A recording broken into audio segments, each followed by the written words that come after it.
구독자 여러분 안녕하세요. 무지경감 박쌤입니다. 또 한 주는 어떻게 보내셨나요? 지난주에 이제 이게 새로운 책을 했는데 좀 들어보시니까 어떠세요? 조금 덜컹하는 부분도 없지 않아 있죠. 저 지금도 이제 또 하나의 책을 읽고 있는 것 중에 하나, 그냥 건강 관련된 책을 읽고 있는데 그 중에 하나가 이제 또 제약회사에 대한 얘기가 나오는데 그 영국 옥스퍼드 대학교의 의대 교수가 지은 책인데 너무 심각한 것 같아요. 하여간에 좀 읽고 우리들이 이제 좀 각성을 해야 되지 않나, 각성을 해서 조금 더 나은 방향으로 삶을 이끌어가야 되지 않나라는 생각을 또 한 번 해보게 됩니다. 그래서 지난주에 이어서 이제 약의 부작용에 대해서 이제 얘기를 해야 되는데 이제 두 번째 시간이니까 이게 좀 길어서 지난 시간에 끄는 거거든요. 그래서 여기 이제 45페이지에 보면 그동안 알려진 약의 대표적인 부작용 사례는 항생제의 시초인 페니실린 과민 반응으로 인한 쇼크사, 테라마이신이 함유된 테트라사이클린계 항생제에 의한 치아 변색, 여성 호르몬제에 의한 암, 스테로이드제에 의한 부신 기능 저하와 쿠싱 증후군, 항히스타민제에 의한 졸음과 운동신경 둔화, 항생제에 의한 강력한 내성균의 등장 등등등등 끝도 없습니다. 이렇게 쭉 이렇게 부작용들이 이렇게 쫙 나오거든요. 이걸 어떻게 다 읽어드리겠어요. 신부전 치료제인 디기탈리스 배당체에 의한 시각장애, 심장 문제 때문에 약을 먹었는데 심장은 괜찮아졌는지 모르겠지만 시력이 없어져 버리고요. 또 강압제에 의한 유방암, 이건 너무너무 심각한 거죠. 이후 헤아릴 수 없다, 이렇게 해가지고 약의 대표적인 부작용 사례, 실질적으로 있었던 부작용 사례들을 이렇게 해놓은 겁니다. 신약이라고 불리는 것도 되게 끔찍하다는 얘기인 거죠, 사실은. 그리고 또 47페이지에 보면 비아그라 얘기도 나오는데 이런 거야 그렇게 중요한 얘기는 아니니까. 51페이지에 평생 약을 달고 사는 만성 질환자가 급증한 것도 오늘날 약의 부작용이 더 커지고 있는 이유 가운데 하나이다. 어떤 생각이 드세요? 그래도 이제 또 오늘도 이제 잠깐 만난 분 같은 경우도 또 약을 몇 가지를 드시고 계시더라고요. 테니스 엘보 때문에 약을 또 2가지나 드시더라고요. 위험성을 감안해 아주 신중하게 사용해야 하는 약을 너무 쉽게 쓰고 만성병의 증상 완화를 위해 끊임없이 이용하면서 부작용 청구를 더 구체질하고 있다. 이분도 의사지 않습니까? 김진목 선생님이 본인이 의사이기 때문에 이런 것들에 대해서 우리 일반인들보다는 훨씬 더 잘 알고 계실 거예요. 우리가 복용한 약은 간에서 대사 과정을 거쳐 혈관을 통해 온몸으로 이동하고 목표물에 가서 약효를 낸 후 남은 찌꺼기는 배출된다. 그러나 약 성분의 100%몸 밖으로 배출되는 것은 아니다. 아무리 안전한 약이라고 해도 장기간 또는 과다 복용하면 체내에 쌓이게 되고 시간이 흐르면서 예기치 못한 부작용이 나타날 수 있다. 약물의 장기 복용은 특히 간을 훼손시킨다. 신장도 훼손시킵니다. 약을 오래 복용한 사람은 대부분 간 기능이 저하되어 있다. 뿐만 아니라 약 성분의 배출 기능을 하는 신장에도 영향을 미치므로 간, 신장, 위장이 약한 이들이 특히 장기간 약물을 복용하는 것은 피해야 한다. 약물의 장기 복용이 미치는 악영향은 특정 기관에만 국한된 것이 아니라 우리 몸 전반에 부담을 주고 면역력을 약화시킨다. 면역력이 떨어진다고 한다면 요즘 같은 시대에 사실은 되게 좀 불안하실 수 있어요. 왜냐하면 이제 의료 파업이 계속 장기화되고 5대 병원, 그러니까 서울대 병원이나 이렇게 큰 병원의 교수님들조차도 이제 사직서를 제출하는 쪽으로 가닥을 잡은 것 같아요. 그럼 당분간은 의료 공백은 어쩔 수 없는 상황이 될 거고요. 그렇게 되면은 이제 결국은 내가 면역력이 약하다고 한다면 어떤 문제들이 그동안은 문제가 안 될 수 있었던 것들도 문제가 생길 수 있습니다. 면역력을 키워야 됩니다. 54페이지에 미국의 3번째 사망 원인 약물 부작용이라고 합니다. 그래서 약은 사람의 생명을 좌우하는 만큼 그 유해성에 대한 의문이 제기되면 당장 사용을 중단하고 해당 약물에 대한 부작용 검사를 철저히 실시해야 된다. 그러나 우리의 현실은 유해성이 구체적으로 밝혀지기 전까지 계속 사용하는 관행 때문에 더 큰 화를 부르고 있다. 유해성 여부를 검사하는 동안 더 많은 피해자가 생길 수 있는데도 해당 약물의 확실한 유죄가 밝혀질 때까지는 무죄라는 터무니없는 원칙을 이어오고 있다. 이런 케이스가 사실은 상당히 많죠. 하여간 되게 슬퍼요. 그리고 이제 미국 같은 경우 57페이지에 나오는데 미국 외에도 선진국의 경우 대체로 의약품 부작용이 주요 사망 원인인 것으로 나타나고 있다. 우리나라는 통계 자료가 없어 제대로 알 수는 없지만 유달리 약을 좋아하는 국민성을 감안할 때 약물 부작용의 폐해는 아마 더 심각할 것이다. 약을 참 좋아해요, 대한민국 사람들이. 그죠? 오늘날 우리가 흔히 쓰는 약물 가운데 부작용 폐해가 많은 것으로는 부신피질 호르몬제, 이렇게 하면 이제 전문 용어가 좀 어렵고, 그러니까 스테로이드계요. 예. 항생제, 해열진통소염제, 항히스타민제, 항암제 등을 들 수 있다. 특히 이제 그 스테로이드에 대한 부작용은 사실 상당히 심각하죠. 그래서 한양대학교 양리학교실 신인철 교수의 2003년 발표에 따르면 항생제, 항암제, 항응고제, 심혈관계 치료제, 항경련제, 당뇨병 치료제, 고혈압 치료제, 진통제, 천식 치료제, 진정수면제, 항우울제, 정신병 치료제, 소화성 궤양 치료제 등의 순으로 부작용 빈도가 높으며 유해작용의 구체적인 예로는 골수기능 억제, 면역력이 완전히 바닥하겠네요. 출혈, 중추신경계 손상, 알레르기성 피부 반응 등으로 나타났다. 또한 노인, 유아, 중증 신장질환자나 간질환자, 간질환자라는 이게 책이 오래돼서 그래 이제 전뇌증이라고 하죠. 복합적인 수술을 받은 환자들이 부작용을 많이 겪는 것으로 나타났다. 약은 부작용이 없을 수가 없어요. 58페이지에 이런 얘기도 있습니다. 감기약, 진통제, 위장약, 아토피약 등 우리가 쉽게 먹는 약으로 인해 훗날 새로운 병을, 그것도 더 심각한 병을 얻을 수 있다는 사실을 정확히 인식하지 못하는 것이다. 약을 먹는 사람은 누구나 부작용이 발생할 위험성이 있으며 그 어떤 약도 예외일 수는 없다라고 저자 김진목 선생님은 강력히 얘기를 하십니다. 59페이지 같은 경우는 이제 수술에 대한 얘기가 나오는데, 수술이 응급 상황에 처해 있는 많은 이들의 생명을 구하고 현대의학을 주류의학으로 우뚝 서게 한 원동력이 되어 온 것은 사실이다. 그러나 불필요한 수술의 남용으로 인체의 자연 치유력을 약화시키고 부작용을 낳은 것도 부인할 수 없는 사실이다. 수술은 뭐 급하면 해야죠. 맹장 터졌는데 수술 안 하면 어떡하겠습니까? 뭐 당연히 수술을 해야죠. 수술은 필요합니다. 그렇지만 여기서 얘기하는 것들은 너무 과도한 수술 같은 경우, 그래서 작년인가 재작년에도 큰 문제가 돼서 이제 정부에서 못하게 한 것들 중에 하나가 이제 갑상선에 관련된 과잉 진료다라고까지 정부에서 얘기를 해서 좀 진정이 됐었죠. 그것뿐이 아니고 또 뭐 좀 오래됐습니다. 한 10여 년 전에는 뭐 또 여성들 뭐 입분이 수술 그냥 뭐 그 보험 가입된 거 가지고 부작으로 그냥 뭐 그런 수술도 해야 되고, 과연 수술 좋은 것일까? 뭐 필요할 때는 해야 되지만 과연 몸에 칼을 댄다라는 그 자체가 몸에서는 상당한 스트레스 상황인 거죠. 필요할 때는 반드시 해야 되지만 불필요한 수술 같은 경우는 사실 피하는 게 좋습니다. 60페이지에 우리 몸에서 수술로 제거해도 좋을 만큼 불필요한 곳은 없다. 흔히 편도선과 맹장은 없어도 되는 기관이라고 알고 있다. 그러나 이것은 터무니없는 오해이다. 우리 몸에서 온전히 필요 없는 기관은 존재하지 않는다. 편도선은 목을 통해 들어오는 박테리아나 바이러스 등을 걸러주고 감염에 맞서 싸우는 항체를 만드는 방어체계의 하나이다. 체내로 들어오는 바이러스를 막는 과정에서 편도선이 붓고 열이 나며 감기에 걸리면 부기가 오래 가기도 한다. 바이러스에 맞서 싸우는 과정에서 나타나는 증상인 셈이다. 근데 이게 불편하다고 막 째내는 거죠. 맹장 역시 마찬가지죠. 사실은 맹장은 아니죠. 맹장의 부속기관인 충수죠.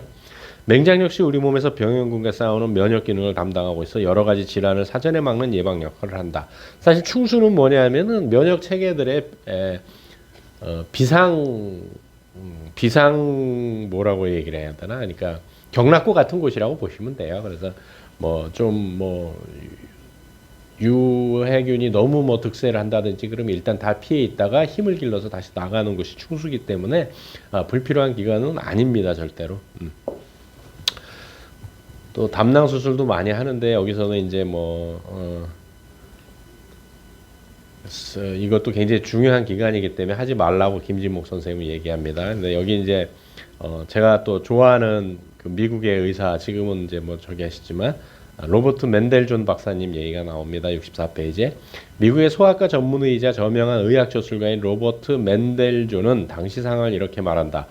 1975년 미국에서 한 해만 자궁적출술을 받다가 사망한 여성이 1,100명 이상이라는 사실을 환자들이 제대로 알고 있었다면 생명이 위험하지도 않은 상황에서 수술을 받아들일 여성이 얼마나 되었을까? 또한 많은 여성들이 수술 후유증을 겪고 있다는 것을 알았다면 수술에 임했을까? 이거 맨델존 박사가 얘기를 했다는 거예요. 이분 책이 몇 권이 우리나라에도 나와 있는데 제가 거짐 다 갖고 있거든요. 그래서 현대의학은 여성을 어떻게 속였는가라는 뭐 그 책 이제 이런 얘기들이 아예 그냥 자세히 나와 있는 책도 있거든요. 나중에 기회가 되면 그것도 한번 제가 풀어드리겠습니다. 그는 제대로 된 정보를 전하지 않는 의료계의 상업주의를 통렬히 비판했다. 자궁암으로 죽을 확률보다는 자궁 적축술을 받다가 죽을 확률이 훨씬 더 높았던 당시의 상황 속에서 그는 질병 자체보다 현대의학이 행하는 치료가 훨씬 더 위험하다고 설파하기도 했다. 그래서 사실 로버트 맨델존 박사님 같은 경우는 미국에서도 민중의 의사라고 존경을 받는 인물입니다. 아무리 의학이 발달해도 절대적으로 안전한 수술은 없고 아무리 간단한 수술도 예기치 못한 위험이 도사리고 있다. 또 이제 뭐 굉장히 많이 지금도 여성들이 하는 이제 자궁 근종에 대한 얘기가 나옵니다. 자궁 근종은 자궁막에 생기는 양성 종양, 소위 말해서 무록으로 중년 여성의 5명 가운데 1명꼴로 발생하는 흔한 증상이다. 지금은 1명 더 발생하는 것 같아요. 고지방식을 줄이는 등 식생활에 유의하고 심신의 스트레스를 줄이면 대부분 크게 문제가 되지 않는다. 폐경기가 되어 인체가 자체적으로 생산하는 여성 호르몬의 양이 감소하면 자궁 근종도 대개는 성장이 멈추거나 작아지기도 한다. 물론 경우에 따라 악성 종양으로 발전하는 경우도 있다. 그냥 양성 종양이라고 생각을 하시면 돼요. 그러니까 사마귀 같은 거라고 보시면 되거든요.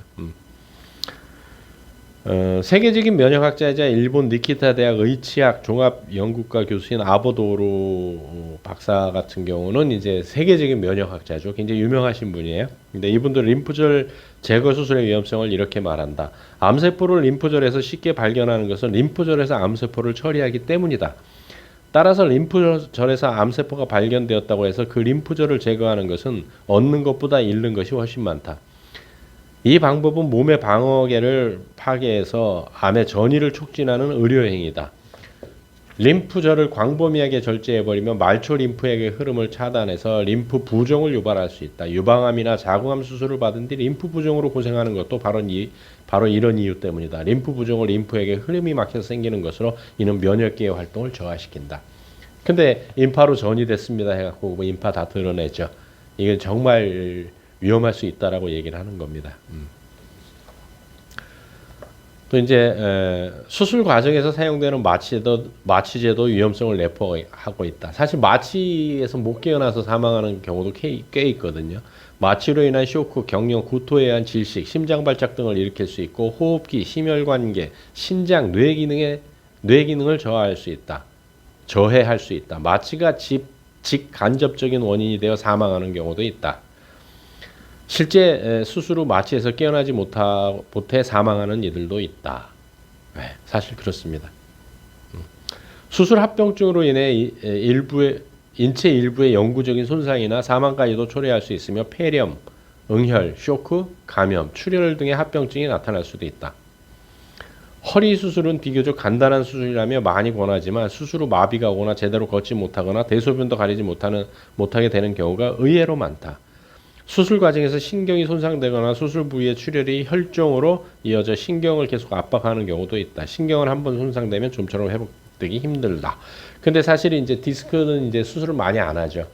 저도 사실은 군대 있을 때 좀 허리를 좀 문제가 생겨서 디스크 판정을 받았고 그때 이제 저기 은평구에 있는 한 종합병원에서 디스크 수술하자고 했는데 사실 수술 안 받았거든요. 뭐 낫긴 나았습니다. 자연 치유 방법으로요. 그러니까 수술을 하지 말라는 게 아니고요. 김진목 선생도 이렇게 얘기를 합니다. 수술을 결정할 때는 신중해야 된다. 특히 환자가 자신의 질병을 제대로 이해하지 않은 채 수술을 결정하는 일은 결코 없어야 한다. 근데 아마 이해 안 하고 그냥 할 겁니다.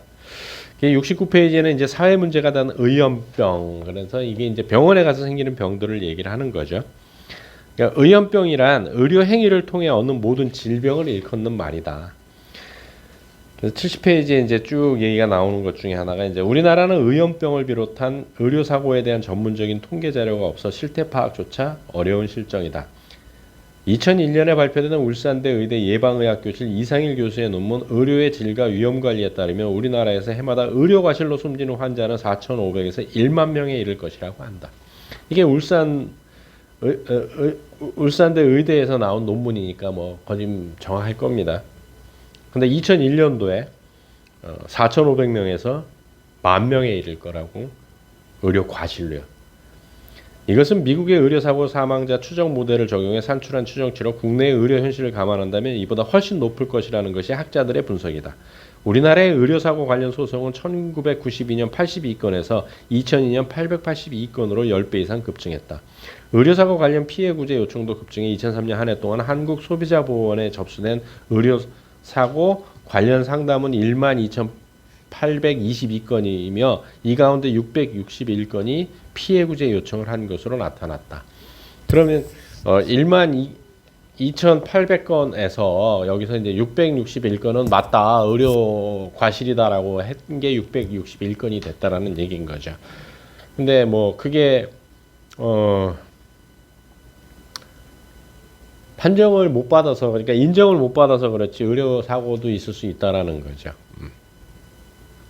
그래서 검사 사고도 있고요, 뭐 여기 약물 사고도 있고 뭐 굉장히 많습니다. 그래서 여기 이제 부산지방법원 황종국 판사는 몇 년간 의료사건 담당 전반 재판부의 재판장으로 일하면서 우리 사회에 심각한 의료사고 현실에 눈뜰 수 있었다고 한다 하면서 이 황종국 판사님이 책을 낸 게 있죠. 3권짜리 책인데 여기서 이제 수술을 하면서 이제 이런 의료 재판을 했던 것을 근거로 해서 그래도 이 안타까운 마음으로 저서를 지었죠. 저는 이 3권을 갖고 있는데 어쨌든 간에 검사 사고, 직장 검사를 실시한 후 양다리가 마비됐다. 뭐 조영제를 투입한 뇌혈관 촬영은 망막 중심 동맥 폐색증으로 오른쪽 눈 실명, 이런 게 이제 실질적인 사례.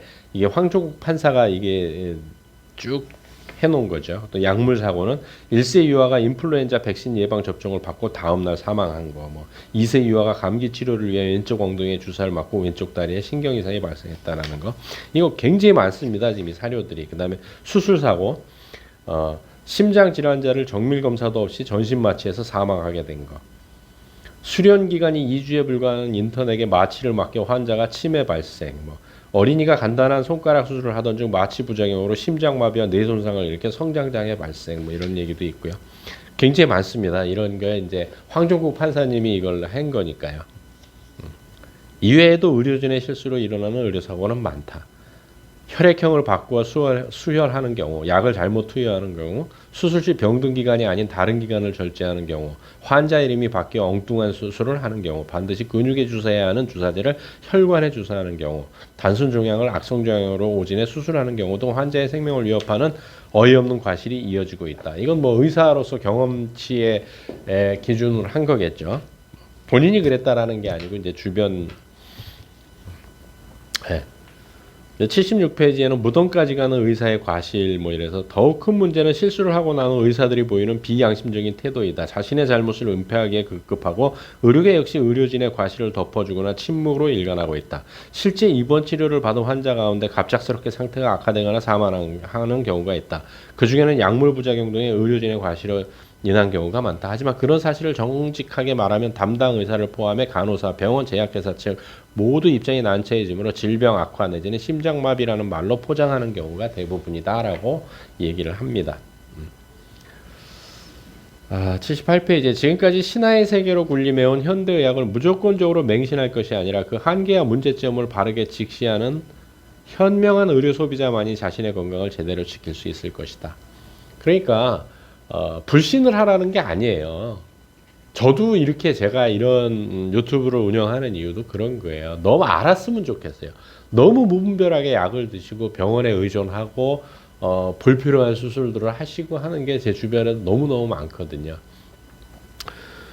그런 것들이 안타까운 거죠. 저도 이제 뭐 대학원에서 8년을 강의를 했기 때문에 뭐 그런 일들을 많이 봐왔고, 주변에서 그런 케이스들 또 그런 상황들 뭐 많이 겪어봤고 또 실질적으로 했기 때문에 이런 것들이 좀 필요하겠다 싶은 생각을 사실은 많이 가지게 된 거였습니다. 그래서 제 구독자 분들만 이래도 그 주변 분들하고 같이 이런 것들을 공유할 수 있어서 공유하셔서 조금 더 우리가 건강한 삶을 영위할 수 있다면 그것도 하나의 큰 행복이 아닐까라고 생각을 합니다. 다음 주에 또 뵙도록 하겠습니다.